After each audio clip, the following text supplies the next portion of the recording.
bowdada maroodiga markay badowdu dhuuxayso ma burburiyo nabarkii kaloy bidixdu qaadaaye biixida tagoogada horaa lagu budeeyaay ogow balaba beladii xigtaah la isku beegaay haddii inta maansada soomaalida la dhex qaado loo dhabagalo tabaha iyada iyo maahmaahda la isugu dhafo ee ay maansayahanadu doodahooda ugu cusleeyaan waxaynan ka maarmi karayn inaynu dib u milicsanno gabayadii uu inoo reebay allaha u naxariistee gabyaagii reer ciideedka ahaa ee la odhan jiray samatar baxnaan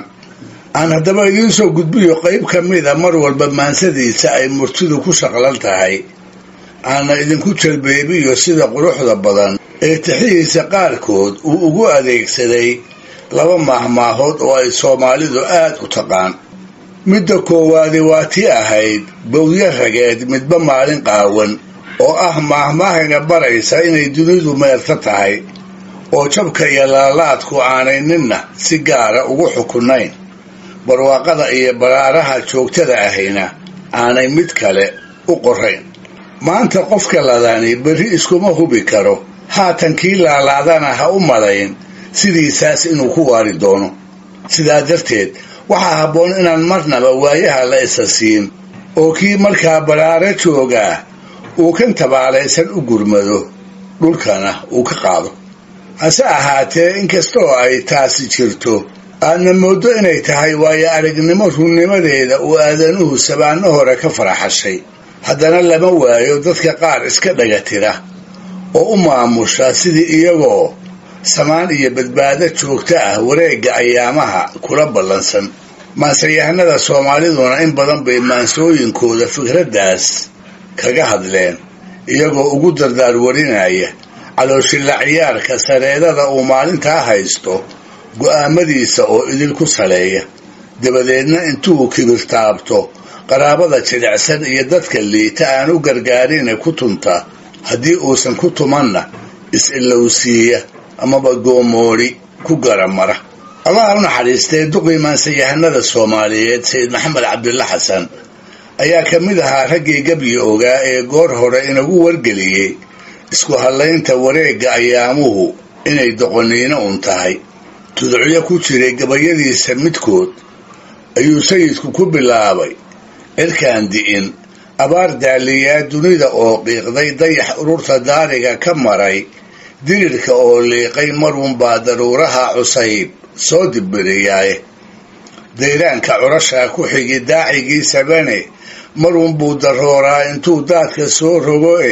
baldayaay duraabtaa horuu daafta mariyaaye nin dalleensan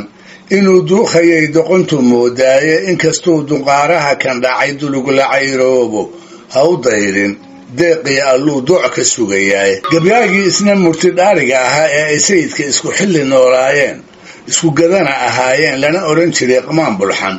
waa kii isla fikraddaas ku soo koobay saddexdii meelis ee ahaa adduun waa har labadiisa gelin waana la hubaaye halgalgalatay waxa looga dhigay yaa ninuu harine marunbaa saboo la harqiyaa hodanna deegaay murtida ay xambaarsan tahay maahmaahdii ahayd bowdya rageed midba maalin qaawan isaga oo maanka ku haya ayuu samatar baxnaana jeer u gebiyey niman ay hilba ahaayeen oo koluu isagu tabaalaysnaa iyagu barwaaqaysnaa maantaas oo kale niman dhaqan ahaan ay ahayd inuu hiil iyo hooba ka helo ha yeeshee aan midnaba ula soo degdegin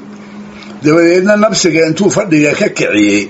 ayuu ugu dardaar wariyey halkii uu maantaa joogay in sidii la arki jiray maalin maalmaha ka mida ay iyaguna ku dambayn doonaan sidoo kale intuu nimankii dhaawaday ayuu ugu dambaystiina wuxuu ku ducaystay iyaga oo dandaraysani in dayrta dhow ay u soo baahdaan iyadoo markaas uu isagu ka soo kabtay dhibtii markaa haysatay ee ay ku fiirsanayeen maalmahaas gabay uu arrintaa ka tiriyey tuduc ka mid ah oo maahmaahdaas aynu ka aqoonsan karayno ayaa wuxuu ahaa bowdada raggaba maalin bay dani bannaysaaye nin barwaaqo seexdaba wadbaan laga badhiinayne idinkoo bukooda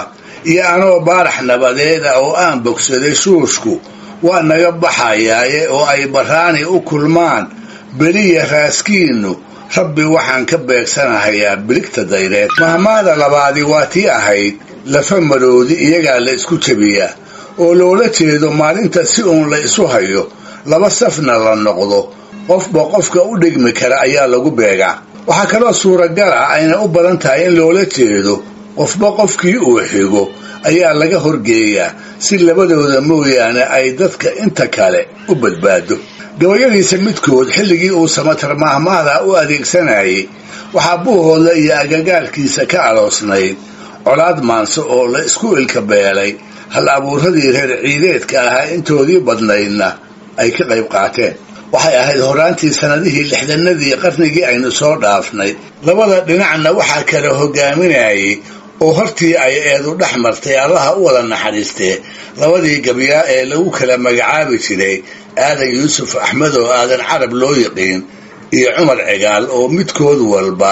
ay kooxi u sacabtumaysay. Samatar oo intii muddo ah aan silsiladaas wax ku darsan ayaa gadaalkii wuxuu tiriyay tixuu dhexdhexaad isaga dhigaayo, ha yeeshee ay dhab uga muuqato inuu ugu hiilinayay aadan carab oo ay ilmo adeer labaad ahaayeen. marka horeba intuu aadan si xad dhaafa u buunbuuniyey ayuu ku tilmaamay libaax ba'an oo wixii ka hor yimaadaba qowlalada ku hubsada. aar baa bushiisa laga argagaxo oo miciyaha isku lisaaya,